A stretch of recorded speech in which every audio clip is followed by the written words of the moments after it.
नमस्कार, news state पर आप सभी का बहुत स्वागत है। बात करने वाले हैं उपचुनाव के दंगल की, क्योंकि उसके दंगल की अब आधिकारिक शुरुआत भी हो गई है। जी हां, जिन तारीखों का बेसब्री से इंतजार था उनका आज ऐलान हो गया।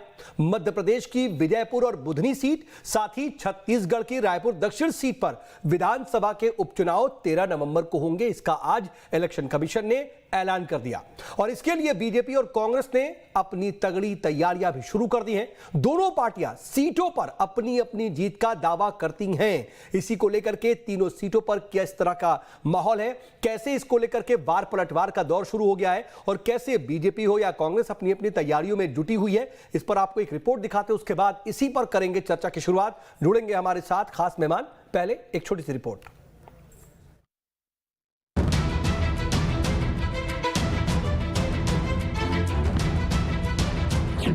बच गया बिगुल, सज गया मैदान। एमपी छत्तीसगढ़ में फिर होगा घमासान। उपचुनाव का रण कौन दिखाएगा दम।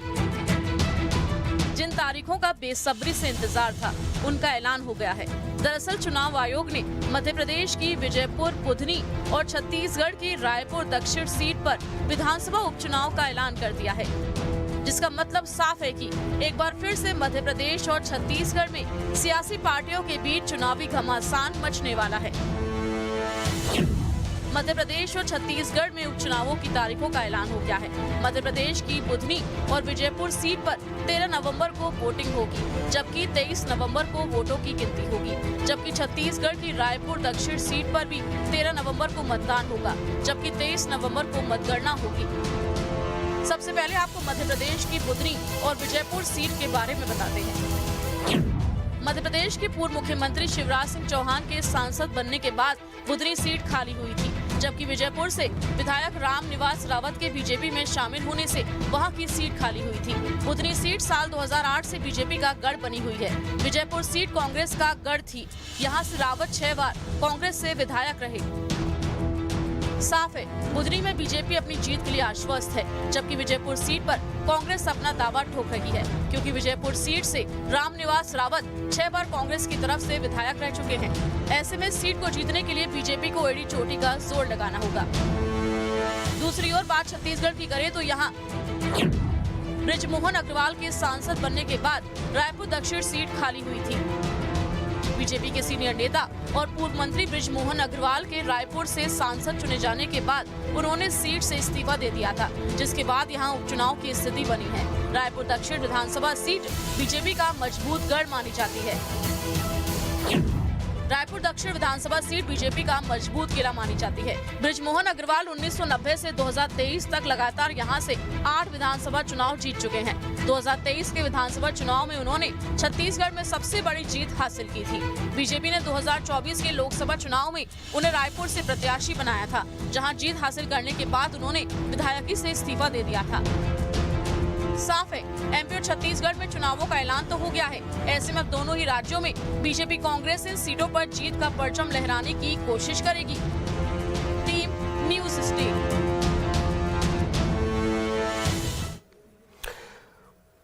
तो क्या समीकरण बन रहे हैं, इसको देखने वाली बात होगी। और सबसे खास बात यह है कि चाहे वो पिछले बार विधानसभा का चुनाव हो या फिर अभी इसी साल हुए लोकसभा के चुनाव, उसके बाद ये उपचुनाव का ऐसा पहला दंगल होगा जब दोनों ही पार्टियां आमने सामने होंगी। और देखिए, अब दोनों ही पार्टियों के जो कर्ता धर्ता हैं उनके ऊपर भी चुनौतियां हैं। और इधर जीतू पटवारी भी अपना कहीं ना कहीं परफॉर्मेंस सुधारने की कोशिश करेंगे, तो वीडी शर्मा अपना पुराना परफॉर्मेंस दोहराने की कोशिश करेंगे। जरा क्या समीकरण बन रहे हैं और तीनों सीटों पर किसका पलड़ा भारी दिख रहा है और कांग्रेस के लिए कहां स्कोप दिख रहा है, बीजेपी के लिए कहां चुनौतियां, जरा इस पर बात करते हैं। हमारे साथ बातचीत के लिए 3 खास मेहमान जुड़ गए, उनसे आपका परिचय करा देते हैं। मेरे साथ वरिष्ठ पत्रकार डॉक्टर सत्यप्रकाश शर्मा जी जुड़े हुए हैं। सत्यप्रकाश जी, बहुत स्वागत है आपका। इसके अलावा बीजेपी की तरफ से पक्ष रखने के लिए मेरे साथ मंजरी जैन जी जुड़ी हुई है, प्रवक्ता है। मंजरी जी, बहुत स्वागत है आपका। इसके अलावा कांग्रेस की तरफ से पक्ष रखने के लिए प्रवक्ता हिमानी सिंह जी मौजूद हैं। हिमानी जी, आपका भी बहुत बहुत स्वागत है। और मंजरी जी, मैं शुरुआत आपसे ही करना चाह रहा हूं कि वैसे तो कहा जाता है कि बीजेपी जो है वो इलेक्शन मशीन की तरह काम करती है और लगातार इलेक्शन मोड में रहती है, कभी भी तैयारी अपनी नहीं छोड़ती और बस आप इलेक्शन की तारीख अनाउंस कीजिए, वो बस अपनी जो उसकी कार्यप्रणाली होती है उसको अंजाम देती है। लेकिन चाहे वो बुधनी की सीट हो चाहे वो उधर में छत्तीसगढ़ का भी हल्का जिक्र करते चलेंगे, रायपुर दक्षिण की सीट वहां पर लंबे समय से आपका गढ़ रही, लेकिन विजयपुर की सीट भले ही अब रामनिवास रावत आपके पास है, लेकिन गढ़ वो कांग्रेस की थी। थोड़ी चुनौती तीनों सीटों पर दिखती है, या फिर आपको लगता है कि तीनों आपके लिए आसान है? देखिए, सबसे पहली बात तो यह है कि भारतीय जनता पार्टी की जो सरकार है वो हमेशा से विकास के नाम पर वोट मांगती आई है जनता से, और जो जन कल्याणकारी योजनाएं रही हैं उसके नाम पर हमने हमेशा जनता से आशीर्वाद मांगा है। निश्चित तौर पर तीनों विधानसभा सीटों पर हमारे जननेता है, और बुधनी से यदि हम बात शुरू करते तो बुधनी तो हम पिछला चुनाव जो है विधानसभा का 1 लाख से अधिक मतों से जीते, और लोकसभा में हम उससे अधिक मतों से जीते। तो निश्चित तौर पर बुधनी तो बिल्कुल हमारा जो है वो जीती हुई सीट है। दूसरा, आपने विजयपुर की बात की, तो विजयपुर में भी जो है भारतीय जनता पार्टी की सरकार ने जो काम किए हैं, विकास के कार्य किए हैं, जन कल्याणकारी कार्य किए, जनता ने उसका लाभ लिया है, और उसका फायदा जो हमारे प्रत्याशी को मिलेगा। तो वहां कांग्रेस का गढ़ तो नहीं कह सकते हैं, लेकिन आज हमने जिस तरीके से काम करते आए, और देखिए इसका हमें उदाहरण पिछले चुनावों से मिलता है। अगर हम विधानसभा चुनाव देख लें, यदि हम लोकसभा चुनाव देख लें, और उसके बाद जो उपचुनाव हुए उस बीच में वो भी देख लें, तो और अभी हरियाणा का चुनाव देख लीजिए, तो कहीं ना कहीं ये जनता ने ये बता दिया है कि उसको भारतीय जनता पार्टी की सरकार पर भरोसा है, भारतीय जनता पार्टी की रीति नीति पर भरोसा है। तो निश्चित तौर पर अगर हमने जनता के लिए काम किया है, उसका परिणाम भी जनता ही देती है, क्योंकि लोकतंत्र के मंदिर में जनता भगवान होती है और वही उसका जो हमें प्रसाद मिलता है। तो हमने जनता के लिए काम किया है, सड़कों पे रहकर काम किया है, जनता के बीच में रहकर काम किया है, उसके परिणाम स्वरूप जो है आज जनता का मत वो है वो हमारे पक्ष में है। ठीक है, तो आप पूरी तरह से आशान्वित है कि आपके ही पक्ष में रहेगा माहौल। लेकिन हिमानी सिंह जी, कुछ स्कोप नजर आ रहा है क्या आपको किसी सीट पर? क्योंकि देखिए, बुधनी सीट लंबे वक्त से शिवराज सिंह चौहान की वो सीट थी, लेकिन अब मैदान में शिवराज सिंह चौहान नहीं रहेंगे, तो कांग्रेस क्या स्कोप देख रही है? उसके अलावा रामनिवास रावत भले ही आपकी ही तरफ से जीतते रहे, लेकिन अब वो बीजेपी में चले गए, तो क्या आपको लगता है कि वहां पर वो इतने बड़े व्यक्तित्व थे, इतना बड़ा चेहरा था कि अपने दम पर वो चुनाव जीतते थे, या फिर आपकी पार्टी का वर्चस्व था तो वहां स्कोप दिखता है? और वैसे ही रायपुर दक्षिण में भी देखिए, बृजमोहन अग्रवाल, उनका अपने आप में एक छत्र राज था, लेकिन अब वो खुद नहीं है मैदान में, तो कोई स्कोप इन तीनों जगह पर दिख रहा है क्या कांग्रेस को? जी बिल्कुल, मैं पहले बात करना चाहूंगी। आप ही ने बोला कि बीजेपी हमेशा इलेक्शन मोड में रहती है। मुझे ये मध्य प्रदेश की या भारतवर्ष की सबसे बड़ी विडंबना लगती है। सत्ता पक्ष में जो पार्टी है वो हमेशा इलेक्शन मोड में रहती है, इलेक्शन के लिए हमेशा तैयार रहती है, और मध्य प्रदेश में उनकी छत्र छाया में जब वो चुनाव के लिए तैयारी से पूरे लड़ रहे होते हैं, तब एक महिला अत्याचारों में मध्य प्रदेश नंबर 1 आ जाता है, और ड्रग्स का जो इतना बड़ा रैकेट है वो फल फूल जाता है, और हम इलेक्शन मोड में लगे रहते हैं। तो ये कोई बहुत तारीफ की है, ये बहुत कोई खुशी की बात नहीं है। राजनीतिक पार्टियां सिर्फ चुनाव लड़ने के लिए एक्शन मोड में रहें, ये न्याय संगत, संविधान संगत और नीति संगत नहीं है। दूसरी चीज मैं ये बताना चाहूंगी कि अगर जैसे आपने विजयपुर सीट की बात की, रामनिवास रावत जी की, उसके लिए मैं उदाहरण के तौर पर इमरती देवी की डबरा वाली सीट का जिक्र करूंगी कि वो भी वहां से लगातार जीतती आ रही थी, और वो कट्टर कांग्रेस का गढ़ था, और जब वो भारतीय जनता पार्टी में चली गई, लोटस कमल के तहत सरकार गिरा, ऑपरेशन लोटस जो आप लोग कहते हैं, जी तो डबरा की जनता ने उनको 2 बार इस चीज का जवाब दिया कि विश्वासघात सहन नहीं करेगी। रामनिवास रावत भी जिस सौदेबाजी और जिस नीति के तहत गए हैं, इसका जवाब उन्हें मध्य प्रदेश की नहीं, आपको क्यों लगता है सौदेबाजी? नहीं हिमानी जी, वो आपकी पार्टी की तरफ से ये हो सकता है, बिल्कुल आप ठीक कह रही हैं, लेकिन उनके पास तो और बड़ी बातें हैं, क्योंकि खुद अगर वो मैदान में हैं, क्योंकि ये बात साफ है कि अब वो विजयपुर से वही चुनाव लड़ेंगे, और अब तो वो बताएंगे कि भाई देखिए, मैंने सही पार्टी का चुनाव कर लिया, वहां से मैं मंत्री बन गया हूं, अब मैं प्रदेश का मंत्री हूं, तो उनके लिए तो और प्लस पॉइंट हो जाएगा ना गिनाने के लिए, भले आप उसको सौदेबाजी कह लीजिए।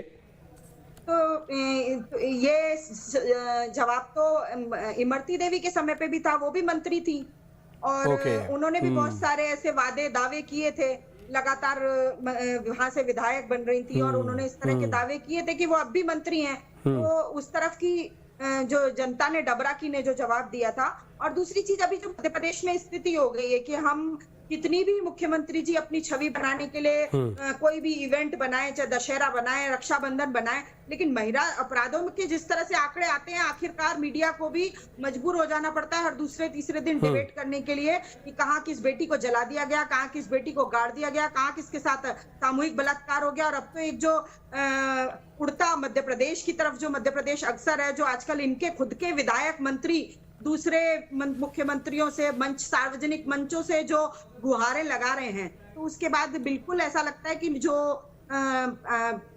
परिणाम है वो कांग्रेस पार्टी। तो मतलब इन मुद्दों के आधार पर जल्दी से अगर आप बगल की रायपुर की दक्षिण सीट के बारे में भी कह दें, क्योंकि देखिए भले आप मध्य प्रदेश की प्रवक्ता हैं, लेकिन आप एक पॉलिटिकल जानकार भी हैं, एक पार्टी के प्रवक्ता हैं, इंटेलेक्चुअल लोग होते हैं, उन्हीं को प्रवक्ता बनाया जाता है। तो ऐसा नहीं कि आप रायपुर दक्षिण के बारे में बिल्कुल अनभिज्ञ होंगी।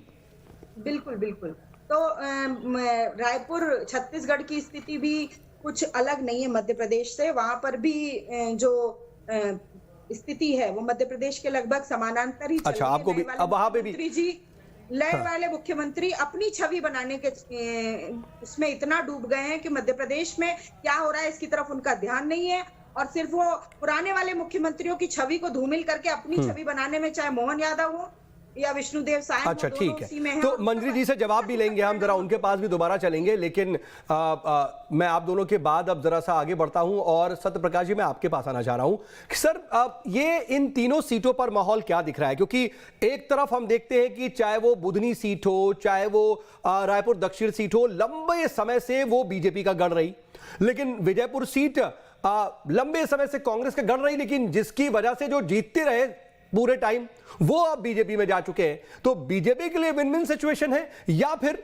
वो चेहरे, चाहे वो शिवराज सिंह चौहान हो, चाहे वो बृजमोहन अग्रवाल हो, इन दोनों सीटों पर नहीं होंगे जिनके दम पर, जिनकी सीटें ये कही जाती थी, अब उसकी वजह से कांग्रेस को कोई रास्ता मिल जाता है, कोई स्कोप मिल जाता है। आप कैसे देख रहे हैं सर?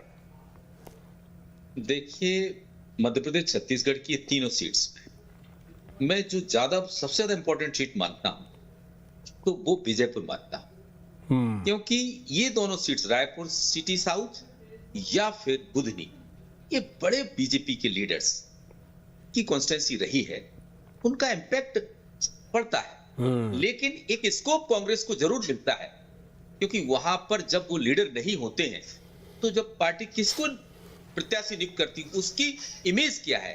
लेकिन उसके साथ देखते हैं एक चीज बड़ी इंपॉर्टेंट है कि भारतीय जनता पार्टी की जो रेस है, इस समय दौड़ है, वो बहुत तेज है।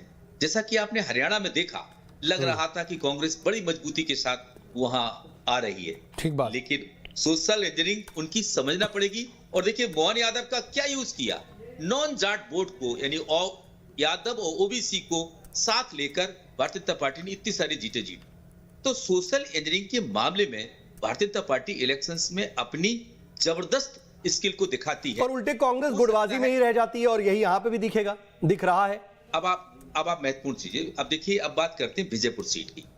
विजयपुर सीट में देखिए 90 से रामनिवास रावत ने चुनाव लड़ना शुरू किया, 90 जीते, 93 जीते, इसके बाद वो 98 में हार गए, लगातार जीतते रहे, 2018 में हार गए।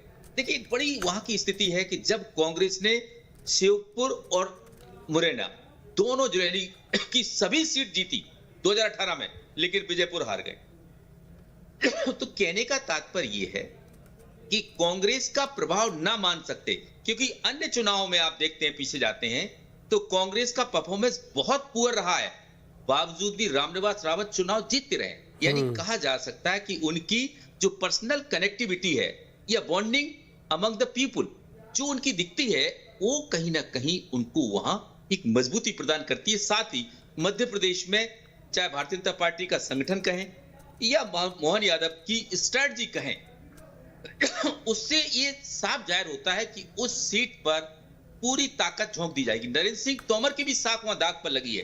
क्षत्रिय वोट जो कांग्रेस का है, जो इनको मिलता था रामनिवास को, वो भले ही अलग हो सकता है, लेकिन उसको शांत करने के लिए नरेंद्र सिंह तोमर पूरी ताकत लगाएंगे। साथ ही यहां मोहन यादव जो कहीं ना कहीं इस समय बड़े आगे चल रहे हैं, चाहे लोकसभा के चुनाव मध्य प्रदेश में हुए हो या एक बाइपोल हुआ हो, इनमें उन्होंने अपनी जो प्लानिंग है या अपनी लीडरशिप का जो वजूद है वो दिखा दिया है। और हो सकता है कि वहां कांग्रेस भले ही ताकत बहुत लगाए, लेकिन भारतीय जनता पार्टी का संगठन और मोहन यादव की स्ट्रैटेजी कांग्रेस को बड़ी टक्कर देगी।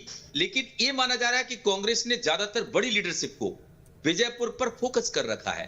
तो मेरा कहने का तात्पर्य है कि विजयपुर में एक नहीं तो विजयपुर पर फोकस करने के पीछे रीजन क्या देखते हैं आप? मतलब वो एक अहम का सवाल हो गया है कि भाई ठीक है आप छोड़ के गए हैं तो हम आपको जवाब देंगे, मतलब एक उसको अना का सवाल बना लिया या कोई और वजह? देखिए, इसका अब आपने पूछा है तो मैं बता ही देता हूं। ये सबसे बड़ा अहम का सवाल बना है लोकसभा चुनाव, क्योंकि लोकसभा चुनाव में रामनिवास रावत का जो ढीला रुख रहा कांग्रेस के प्रति और उन्होंने उस कैंडिडेट को जिसको टिकट मिला था उसका विरोध किया, तो ये जो जितनी छत्री लॉबी है कांग्रेस की वो कहीं ना कहीं वहां पर रामनिवास को घेरने का प्रयास कर रही है। लेकिन रामनिवास की कम्युनिटी का बहुत सारा वोट, 40 से 45 हजार आदिवासी वोट, ये भारतीय जनता पार्टी की बड़ी ताकत और भारतीय जनता पार्टी के संगठन का अपना भी कुछ वोट है। हालांकि वो कांग्रेस का गढ़ रहा है, इसमें कोई दो राय नहीं, क्योंकि रामनिवास रावत वहां रिप्रेजेंट करते रहे। लेकिन ये जो चैलेंज वहां कांग्रेस को फेस करने पड़ सकते हैं वो भारतीय जनता पार्टी का संगठन के साथ साथ। हेलो जी जी जी, आपकी आवाज आ रही है? हेलो जी हाँ, अब आवाज आ रही। तो मेरा कहने का तात्पर्य यह है कि वो सीट कहीं ना कहीं बड़ी हॉट हो सकती है, क्योंकि भारतीय जनता पार्टी की साख है और साथ ही कांग्रेस की जिद है। इन दोनों के बीच में टक्कर है। लेकिन मेरा यह मानना है कि पब्लिक इस समय भारतीय जनता पार्टी को ज्यादा सपोर्ट करती हुई नजर मध्य प्रदेश में आ रही है। एक परसेप्शन यही बना हुआ है। हाँ, एक परसेप्शन कहीं ना कहीं ये हो सकता है कि जो इस गवर्नमेंट, स्टेट गवर्नमेंट की या यूनियन गवर्नमेंट की जो पॉलिसीज हैं उनका जो प्रचार प्रसार है उसको आगे तक यानी पब्लिक डोमेन तक ले जाने में भारतीय जनता पार्टी संगठन काफी आगे कांग्रेस की अपेक्षा निकल जाता है। हालांकि कांग्रेस लंबे समय से सत्ता से बाहर है, लेकिन कांग्रेस में in fighting among the leaders या वर्कर्स ये जब तक दूर नहीं होगी तब तक कांग्रेस चुनाव जीतने की स्थिति में उतनी मजबूत नहीं दिखेगी जितनी की वो एक्सेप्ट कर रही है। ठीक है सर, मैं मंजरी जी और हिमानी जी के पास जानना चाहता हूं एक छोटा सा सवाल लेकिन और है कि अगर बुधनी की सीट देख लेते हैं या फिर रायपुर दक्षिण की सीट देख लेते हैं, वहां पर चेहरा जो है ना वो बहुत इंपॉर्टेंट था, और वही हाल विजयपुर की सीट पर भी कि भाई शिवराज सिंह चौहान है, फिर XYZ कोई और नाम दिखता ही नहीं। उसी तरीके से बृजमोहन अग्रवाल है, उसके अलावा कौन से कैंडिडेट हैं, बदल रहे हैं या नहीं बदल रहे, वो नाम ही इतना बड़ा हो गया कि वहां पर वो जो है आसानी से सीट निकाल ले रहे हैं। और रामनिवास रावत कभी 90 से लेकर के आपने भी बताया कि 2 बार जो है उनके हाथ से जरूर निकली, लेकिन उनका भी नाम बड़ा हो गया, भले जातीय समीकरण उनके पक्ष में आ रहा था। लेकिन क्या उपचुनाव में भी यही एक चीज चलेगा फैक्टर, क्योंकि ना शिवराज सिंह होंगे ना बृजमोहन अग्रवाल रहेंगे, लेकिन क्या उतना बड़ा फैक्टर उनके नाम का रहेगा, उनके ही पसंद का तो कैंडिडेट रहेगा, ये तो मान ही के चल सकते हैं। जी, मुझसे सवाल है? जी जी हाँ जी, बिल्कुल। देखिए, हमारे सभी वरिष्ठ नेतागण हैं और सभी का सामूहिक नेतृत्व और सामूहिक निर्णय संगठन का जो लोकतंत्र है उसके हिसाब से होगा। जो भी वहां प्रत्याशी होगा, हमारे सारे वरिष्ठ नेतागण और कार्यकर्तागण मिलकर चुनाव लड़ते हैं। जो हमारा प्रत्याशी होता है वो होता है कमल का फूल, और उसके लिए एक एक कार्यकर्ता अपने प्राणपण से जुड़ता है और वरिष्ठ नेताओं के मार्गदर्शन में सब लोग मिलकर काम करते हैं। और इसीलिए संगठन की जो मजबूती है और संगठन की जो कार्यशैली और जो विचारधारा है उसको लेकर हर कार्यकर्ता काम करता है, तो हमें विजय मिलती है। लक्ष्य को, जिस लक्ष्य को लेकर हम चलते हैं उस लक्ष्य को हम पा लेते हैं। तो यही एक सबसे बड़ी वजह है कि हमारा जो संगठन है और जो संगठन का कार्यकर्ता एक जो रीढ़ की हड्डी नहीं। लेकिन मंजरी जी, हिमानी जी की बातें आपने सुनी होंगी, उनको स्कोप नजर आता है कि अब ग्राउंड पर शिवराज सिंह चौहान बुधनी में नहीं है, ग्राउंड पर बृजमोहन अग्रवाल नहीं है, रामनिवास रावत है भी, तो वो अब उस पार्टी से नहीं है जिस पार्टी से अभी तक जीतते रहे। तो कांग्रेस ये समझ रही है कि थोड़ा सा भी अगर हमने जोर लगा दिया तो रास्ता उनके लिए क्लियर हो सकता है। देखिए, बुधनी की अगर आप बात करते हैं तो शिवराज सिंह चौहान जी जो है वो अभी वहां से सांसद हैं, और वो तो पांव वाले भैया के नाम से फेमस है, जनता के बीच में रहने वाले जननेता हैं। और जितने भी कार्यकर्ता हैं, देखिए सबसे पहली बात तो ये है कि भारतीय जनता पार्टी में कोई कितना भी बड़ा नेता हो वो अपने आप को कार्यकर्ता भाव से ही काम करता है और ये सोचकर काम करता है कि पार्टी ने हमें जो जवाबदारी दी है उसके लिए हमें काम करना है। नेता बनकर तो खैर कोई काम करता नहीं। दूसरी बात, आपने विजयपुर की बात की, तो विजयपुर में भी भारतीय जनता पार्टी का संगठन जो है वो बहुत ही मजबूत है। एक एक कार्यकर्ता पूरे परिश्रम के साथ कार्यकर्ता। अभी आप सदस्यता अभियान भी आप देख रहे हैं किस तरीके से हमारा चला।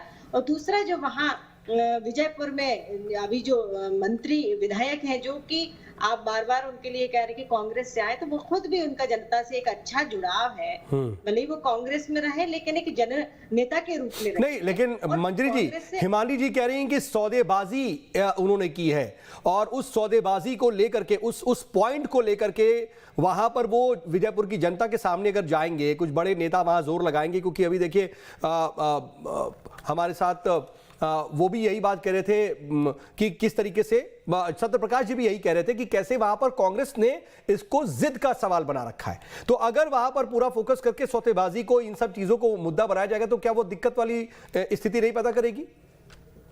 देखिए, कांग्रेस में तो इस समय ना तो कार्यकर्ता और बड़े नेताओं की स्वीकार्यता जनता में है ही नहीं। आप देखिए, लोकसभा चुनाव में कमलनाथ जी स्वयं चुनाव हार गए, उनके पुत्र, और दिग्विजय सिंह जी जो इनके वरिष्ठ नेता, वो चुनाव हार गए हैं। तो इनकी तो स्वीकार्यता बची नहीं, क्योंकि जनता के साथ जो धोखा फरेब करते आए, जो हमेशा से जनता को छलने का जो काम किया है नेताओं ने, तो जनता उनको नकार चुकी है। चाहे लोकसभा चुनाव में पहले बोल चुके, 29 की 29 सीटें हम जीते, और आज हरियाणा हमारे सामने उदाहरण है। ये कितनी भी अपनी पीठ थपथपा ले, लेकिन जनता जो है वो सब समझती है। जनता कुछ बोले या ना बोले, मगर वो अपना वोट जब देने जाती है तो उसको समझ में आता है मुझे किससे वोट देना है। तो जनता विकास को, तो हिमानी जी, मंजरी जी की बातें तो आप सुन रहे हैं, और फिर वही आपने इससे इमरती देवी का जिक्र किया, पिछले पुराने जो रिकॉर्ड्स हैं उनके बारे में बताया, लेकिन उसी तरीके के अगर हम जरा सा विश्लेषण करते हैं तो हमें हरियाणा सामने नजर आता है ना, बहुत दूर नहीं जाना है जी। हरियाणा में तो आप जीतते जीतते हार गए। मतलब क्या चीजें रही, जब आप आत्ममंथन करते हैं, राहुल गांधी का बयान क्या आता है कि भाई जो महत्वाकांक्षा, पर्सनल एस्पिरेशन थी, वो पार्टी की एस्पिरेशन से ज्यादा भारी पड़ गई। यही तो कहा ना राहुल गांधी ने हरियाणा में, और यही चीजें मध्य प्रदेश में दिखाई देती हैं। ऐसा नहीं है कि मध्य प्रदेश में वो खींचतान नहीं है, छत्तीसगढ़ में वो खींचतान नहीं है। भूपेश जी और उसके अलावा हमने टीएस सिंहदेव के बीच में क्या खींचतान रही है, हमने सब देखा है, बातें की, बहुत सी हमने चर्चाएं की है। मध्य प्रदेश में भी जीतू पटवारी हो, वो यंग नेतृत्व है, लेकिन उसके अलावा पुराना नेतृत्व, चाहे वो दिग्विजय सिंह का अलग धड़ा है, कमलनाथ का अलग धड़ा है, वो एक दिक्कत हमेशा रही। और एक वक्त तो कहावत भी थी कि मध्य प्रदेश में बीजेपी इसलिए नहीं जीतती कि वो मजबूत है, बल्कि इसलिए जीतती कि कांग्रेस इतनी कमजोर है या बटी हुई है। एक दौर ये भी था। तो क्या लगता है ये दिक्कत नहीं करेगी आपको? बिल्कुल सही कह रहे हैं आप, और राहुल गांधी जी ने जो कहा वो भी बिल्कुल सही है। इसका साक्षात उदाहरण का हरियाणा तक जाने की क्या जरूरत है, बहुत दूर है। मध्य प्रदेश में इसी उपचुनाव में रामनिवास रावत का उदाहरण देख के भी हम इस बात को कर सकते हैं कि व्यक्तिगत महत्वाकांक्षा पार्टी पर और प्रदेश की जनता, जो विधानसभा की जो जनता थी, जिन्होंने 6 बार उनको विपक्ष में होते हुए विधायक बनाया, उनके विश्वास से खेलने के लिए मजबूर कर सकती है अगर किसी की व्यक्तिगत महत्वाकांक्षा, तो हरियाणा तक जाने की क्या जरूरत है। यही मध्य प्रदेश में इसका उदाहरण इसी उपचुनाव में देख लेते हैं। दूसरी चीज, मैं मंजरी जी की एक बात से बिल्कुल सहमत हूँ कि भारतीय जनता पार्टी के जो नेता होते हैं वो चुनाव में कार्यकर्ता के रूप में काम करते हैं, पर मेरा निवेदन ये है कि आम दिनों में भी भारतीय जनता पार्टी के, प्लीज मैंने नहीं बोला था, मैं तभी भी बोल सकती थी, मैं तब भी बोल सकती थी, नेता कार्यकर्ता की तरह काम करते हैं चुनाव में, ऐसा आपने बोला, मैं बिल्कुल सहमत हूँ आपकी बात से। अपने आप को कार्यकर्ता भाव से काम करते हैं मंजरी जी। ठीक है, उनकी जो पॉइंट है मंजरी जी समझ लेते हैं ना, वो कहना क्या चाह रही है, बोलने दीजिए ना।